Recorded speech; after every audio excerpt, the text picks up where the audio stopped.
Good morning, wrestling fans. Welcome to PWR today for February 10th, 2021. I'm the man they call Meathead, and let's talk sponsors real quick before we get into a wild morning of news. First off, collarandelbowbrand.com, PWR360 is the promo code. Get yourself some sweet swag from collarandelbowbrand.com using the promo code PWR360. Make yourself look good after you manscapes yourself with our friends from manscaped.com. The promo code PWR will save you 20%, including the free shipping. You can buy yourself that ball bag, and you can, get everything looking silky smooth, like our friend Dave Hero likes to tell us over at Manscaped.com. Matthew Thomas, good morning, Matthew. Good morning, Meathead. You sound way too excited, like you've had some Frank Thomas Happy Pills.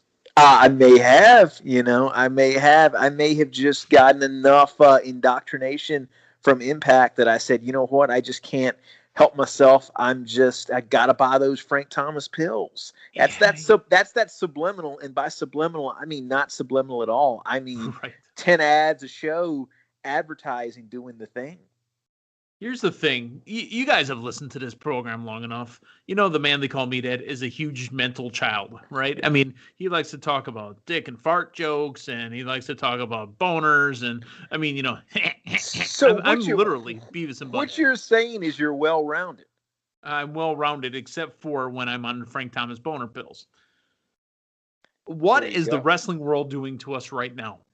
You cannot expect Matthew and the man they call Meathead to not talk about the topics that we have today. Matthew, you want to say something before we get started? Yeah, I just don't know where to start. I mean, there's well, first you got to take me out to dinner. Yeah. That goes without saying. But yeah, there's just like a smorgasbord of very interesting wrestling news to discuss this morning, and not your traditional AEW NXT preview. Let's start off with Nia Jax and her hole. I don't know how else to broach the topic. Nia Jax on Raw Monday night, and I heard it, but I think I mentally tried to be an adult and not acknowledge it. Yeah. Nia Jax, after a rough spot from Lana, screams out, "Ow, my hole." Yeah, and I did as well, and I didn't think I heard what I thought I heard, but apparently I did, and I mean, it was very loud, almost deliberate to be picked up by a mic. I mean, let me ask you this. Is this a work, huh? Was this whole thing the whole thing? Was that whole thing? The whole thing? Yeah. Planned all along. Where let's get the attention off of Nia Jax and let's talk about her butthole. Good God, man. What are they doing to us? It's such an odd phrase to use as well. You know what it reminds me of? It reminds me of the 90s and Pauly Shore going, "Ow, my pancreas." Yeah.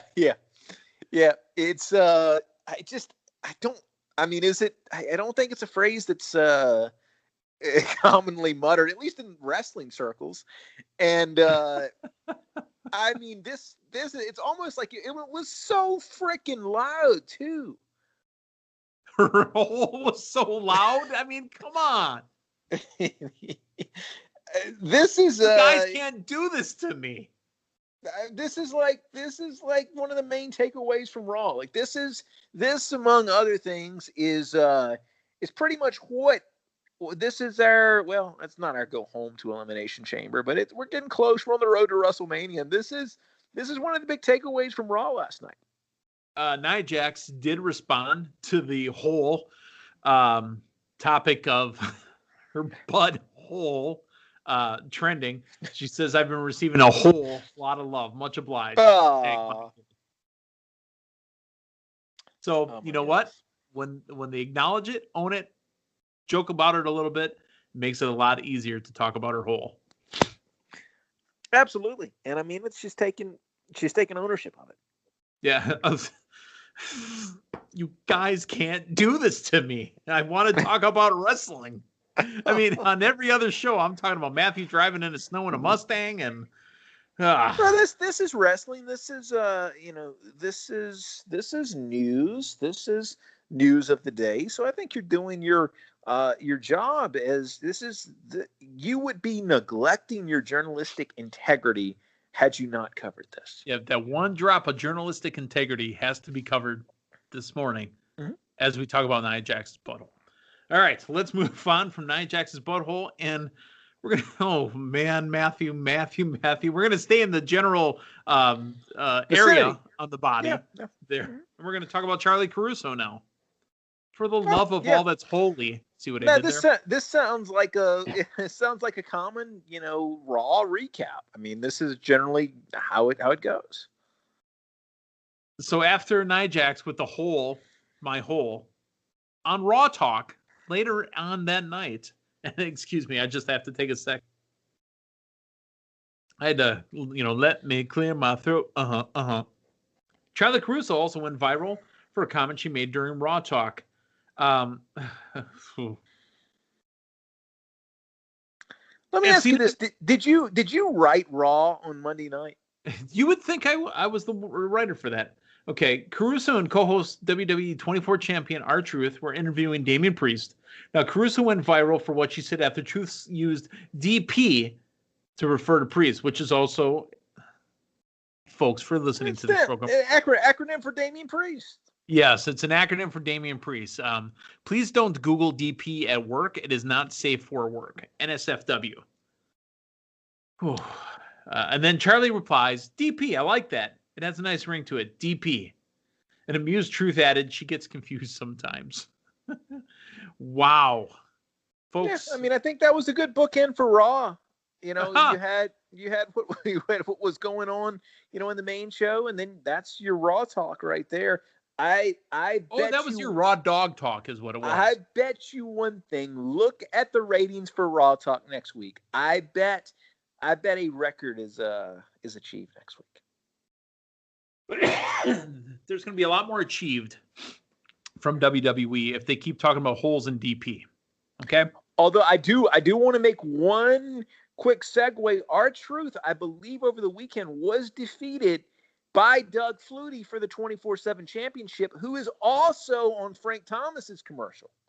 Right. Well, R-Truth got his belt back. He got his baby back again. Now, did R-Truth get hit in the face by Doug Flutie while using the Frank Thomas boner pills? I did not see the actual match. It may very well have played a role. Are we calling what happens with the 24/7 belt a match? Wait a minute. I've got an injured Uso. I don't think anybody has R-Truth, do they? No, and the accounting firm of Dewey, Cheatham, and Howe would really frown on you taking R-Truth because the math alone on him picking up and dropping. Interesting. I'll have to do some deliberating. Yeah. So, all right. So we had Nia Jax talking about her hole. Ow, my hole. Charly Caruso enjoys DP. Doug Flutie and Frank Thomas love to tell you what they're taking to be, ready for the next segment. And the next segment is talking about Impact from last night. Again, what are they doing to me?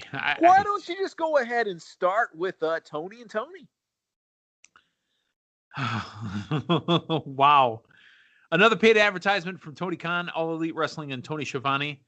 Tony Khan has now told us he has a hidden door that he's opening up to everybody. Let that sink in. Not on Tony Khan, but let that sink in for a second. Mm-hmm. Yeah.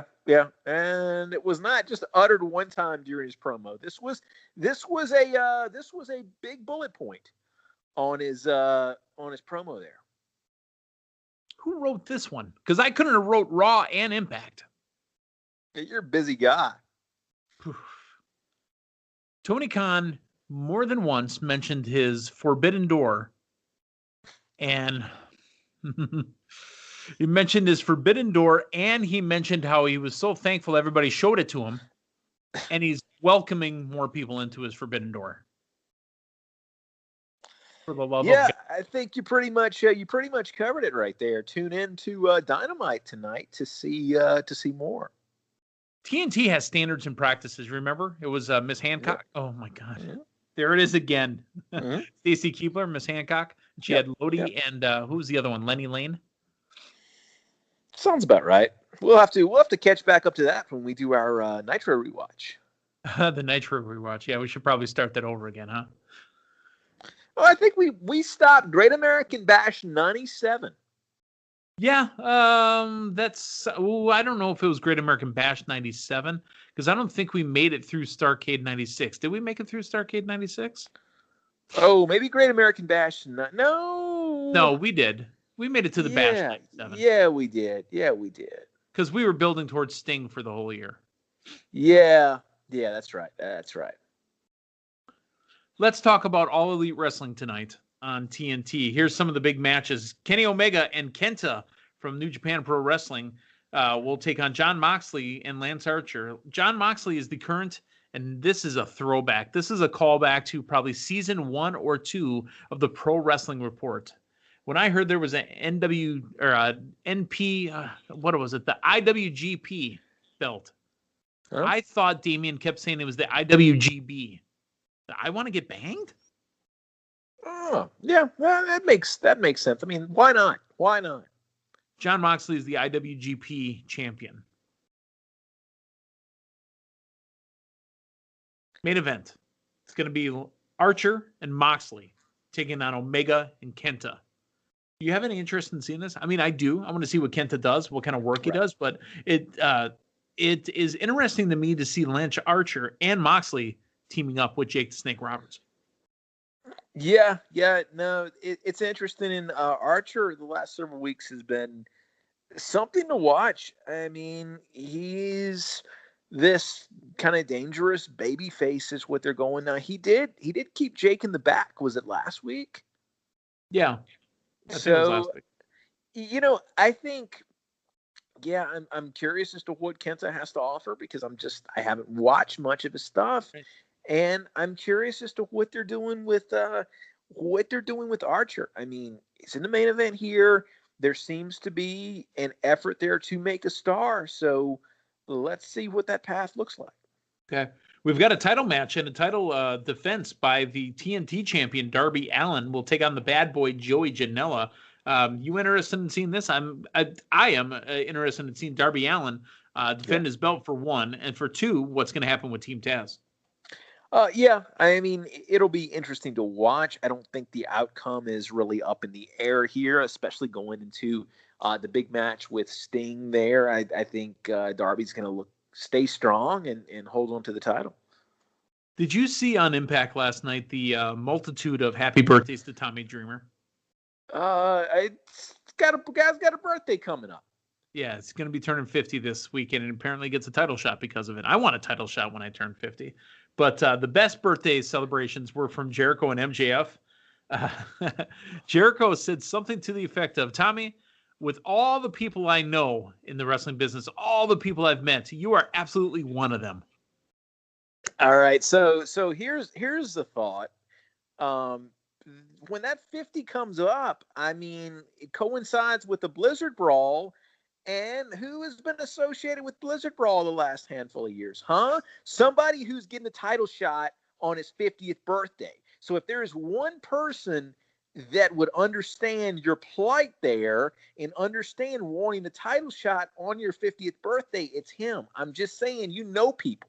I do know people. And, Tommy, happy birthday. Thank you for paying me the $100 that one time for running the camera at a Blizzard Brawl. So that was fantastic as well. It was kind of funny. Chris Jericho said, but seriously, Tommy, thank you for getting me my job in ECW. And then in the background here, you got your job in WCW. Oh, yeah. Thank you for getting me that job in WCW. You got your job in WWE. Thank you for the job in WWE. Just fantastic stuff. I absolutely loved it. So it was nice to see, nice that they're acknowledging them, talking about it. Cody Rhodes and Lee Johnson will take on Pretty Peter Avalon and Cesar Bonani. Pac is taking on Ryan Nemeth. Again, Ryan Nemeth, the brother of Dolph Ziggler, will be getting another featured match on Dynamite. Shivani will interview Sting! And the beginning of the Women's World Championship Eliminator Tournament. The American side, legit Layla Hirsch will take on Thunder Rosa. I find it odd that you have an American side versus a Japanese side, but then again, with Kenta there's probably a New Japan Pro Wrestling, because Tony opened up his back door or his forbidden door. So, I mean, New Japan Pro is probably going to be having talent come in. So that's probably where all the talents from the Japanese side are coming from. Yeah. Yeah, no, I mean it's looking like we got everybody who's not WWE just swinging by AEW. And here's the thing: we've kind of gotten conditioned over the last handful of months for the AEW Impact deal there, but once you start getting fans back in buildings and whatnot, I mean, some of the super cards that you can really put on are going to be fun. New Japan Pro Wrestling did have a deal with WCW for the longest time too. Yeah. It's not brand new to us. We enjoyed it. Yeah. WWF had a deal with ECW for a little while where they had the ECW talent invading Raw one night. So the interesting thing, though, I think what's going on now that wasn't going on during that era, you've got the internet and you've got a lot more fans that are potentially interested in the product. Whereas, WCW days, basically your access to New Japan was more or less tape trading. Now you can buy the pay-per-views and watch them. You have to get up at a very early or odd time in the States. But, if it's there and you want to change your sleep schedule around, you can watch the stuff live. So the access of keeping up with weekly and monthly stuff is much higher than it was WCW days. So I think this is really the first time you kind of had it revisited in this modern era. Sure. All right. Let's talk about the NXT show coming up tonight. We have 3 tag team matches that are going to be for the Dusty Cup Finals. Ember Moon and Shotzi Blackheart will be taking on Candice LeRae and Indy Hartwell. That is a semifinal match. Tommaso Ciampa and Timothy Thatcher are going to wrestle the Grizzled Young Veterans. And you've got MSK facing Legado del Fantasma as well. Plus, Cameron Grimes returns to NXT. I don't know where he's been, but I'd like to also see, if I could, give me more Dexter Lumis. Yeah. Yeah, preferably away from Cameron Grimes because that's that whole thing's been done. But yeah, Lumis has got his feud with man. He's in the way now. I can't think of his name. Talking about Austin Theory? Yes, Austin Theory. That's kind of where they're going there. So I almost said Austin Aries, but that's we miss Austin Aries. He's also from Milwaukee, which is Algonquin for the good land. Well, there you go. Former Impact Wrestling champion. Mm-hmm. Yeah, and we got nice little, like you were saying the last couple of weeks, fun seeing their lead in to Impact, with the TNA Classic stuff.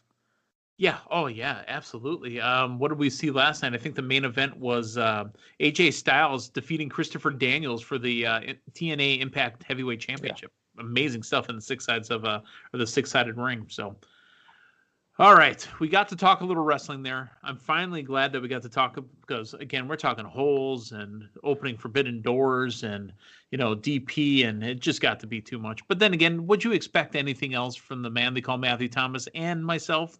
Meathead? No, you wouldn't. No, I think that the thing of it is it was so much of a prompt this time by WWE and AEW Impact. Right. We normally have to dig and, we sound like children, just, yeah, wow, just goofing around. But I mean, it's low hanging fruit, man. It's almost like the kid who's kicking and screaming for cookies for breakfast. And then one morning he wakes up and he's got a full plate of cookies for breakfast and he doesn't know what to do. Not to glorify Mr. I'm going to put something in your drink and knock you out, Bill Cosby. But Dad is great. He got us a chocolate cake. Remember that bit from his comedy sketch where, he said, I know how to take care of them. There's eggs, there's flour, there's milk. Dad is great, and I'll get you the chocolate cake. So, Matthew Thomas. I don't know who this Bill Cosby is you speak of. I'm not familiar with his material. Yeah. Matthew Thomas, tonight, AEW, NXT, lots of hot wrestling action. We could see more coming up. And then tomorrow morning, we're going to talk again about everything that happened. And then on Friday morning, we'll talk to Linda Kay, see what's been going on down in Louisville, Kentucky. So for Matthew Thomas, I'm the man they call Meathead. Hey, thanks for stopping by. So long, everyone.